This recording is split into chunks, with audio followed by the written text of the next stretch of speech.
시청자 여러분, 오늘은 대한민국 하면 세계가 알아주는 삼성전자의 신화와 그 신화를 만들게 된 이병철 회장 이야기를 시작해 보겠습니다. 삼성전자의 반도체는 현재는 단일품으로서 무려 700억 달러의 수출을 기록할 정도로 우리나라 수출에 큰 역할을 담당하고 있지요. 6.25 전쟁이 끝난 후 한국은 세계에서 제일 못 살던 나라가 아니었습니까? 하지만 50년이 지난 후 한강의 기적을 이루면서 세계 10대 국가 중에 하나로 우뚝 선 한국. 그 한국이기까지 많은 기업가들의 노력이 있었기 때문에 우리가 현재 이만큼 사는 것 아닐까요?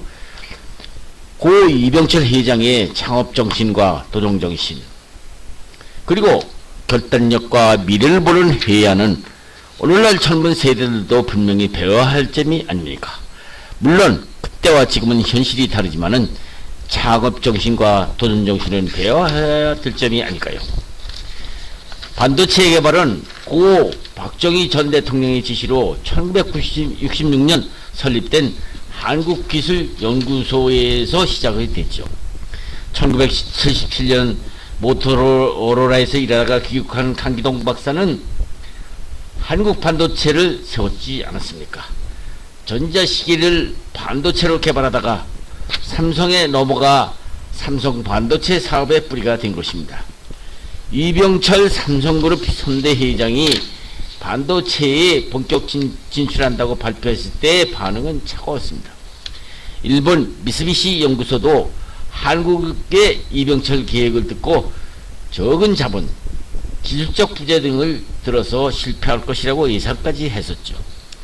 삼성은 1983년 이윤우 반도체 연구소장 등으로 구성된 특공들을 미국 마이크론에 연수 보내기로 합니다.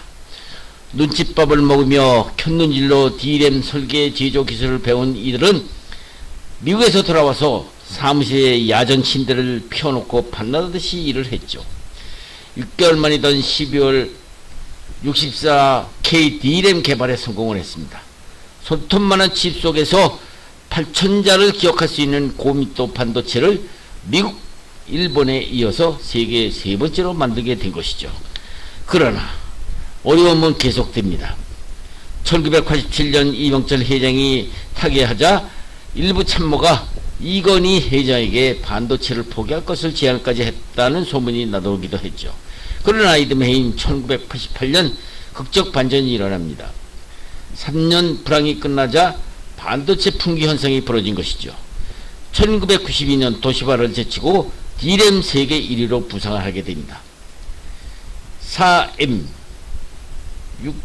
64M, D램 개발에도 잇따라 성공해서 세계번위는 미국에서 일본, 일본에서 한국으로 옮겨오게 된 것이죠. 삼성전자. 대한민국 사람이라면 삼성전자를 모르는 분은 아마 없을 겁니다. 삼성전자의 초대 회장은 바로 이병철 회장인데요.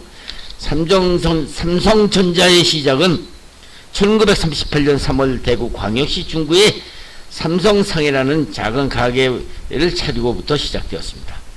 일찍이 그는 와세다 대학에서 학창시절을 지낸 데에도 귀국 후 일제강점기 시절 유통의 중심지였던 대구 소문시장에서 국수를 파는 것으로 처음 사업의 길을 걷게 됩니다.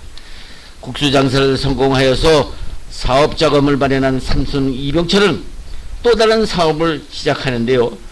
바로 제일모직입니다.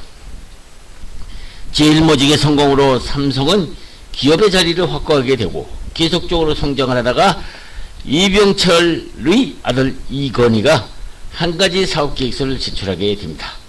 서울 사대부중을 나온 이건희가 일본 와세다 대학에 유학 중에 일본의 트랜지스터 라디오에 관심이 많았던 그는 이건희는 아버지 이병철에게 앞으로는 컴퓨터가 대세라면서 그 당시 한국은 워낙 궁핍한 국가였기 때문에 한국도 일본에 못지않게 살려면 전자산업에 주목해야 된다고 역설을 합니다.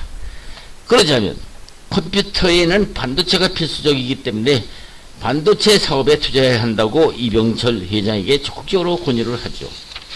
아버지를 설득했지만 이병철 회장은 처음에는 거절을 합니다. 왜 그랬을까요? 그 이유는 반도체 같은 첨단 사업보다는 우리같이 빈곤한 국가에서 필요하면서 경제성장 위주의 생필품 사업이 더 중요하다고 생각했기 때문이었죠.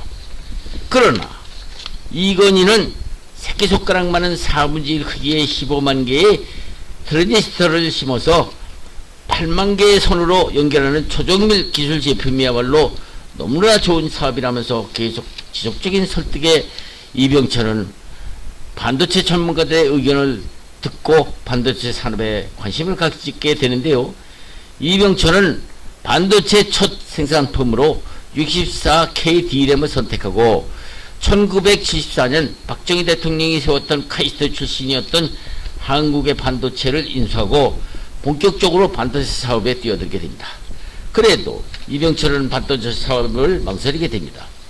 그 당시 한국은 흑백 텔레비전의 보급도 많지 않았던 시절인데 형체도 보이지 않는 반도체에 대형 투자를 한다는 것은 정말 엄청난 리스크가 있는 사업이기 때문이었죠. 장고의 고민 끝에 결국 1982년 반도체 사업에 본격적으로 착수하게 됩니다. 삼성은 64K D램 개발에 성공하게 되고 그때부터 애플과 삼성은 파트너로서 주요 부품을 애플에 공급하게 됩니다. 일본과 미국이 주도하던 반도체가 한국에 넘어오게 된 것이죠. 반도체 개발의 성공으로 한국은 선진국으로 도약할 수 있었고 미국, 일본에 이어서 세 번째로 초고밀도 집적 회로를 만들 수 있는 것가 된 것이 아닙니까? 시청자 여러분, 삼성전자의 반도체는 지금에 와서는 단일품으로서 무려 약 700억 달러의 수출을 기록할 정도로 우리나라 수출에 큰 효자 역할을 하고 있죠. 50년이 지난 후 한강의 기적을 이루면서 세계 10대 국가 중에 하나로 우뚝 선 한국. 그 한국에 있기까지 이 이병철 회장의 노력이 있었기 때문에 현재가 우리가 현재 이만큼 사는 것은 아닐까요? 자, 이병철 회장의 창업정신과 도전정신 그리고 결단력과 미래를 보는 해안은 오늘날 젊은 세대들 분명히 배워할 점이 아닙니까?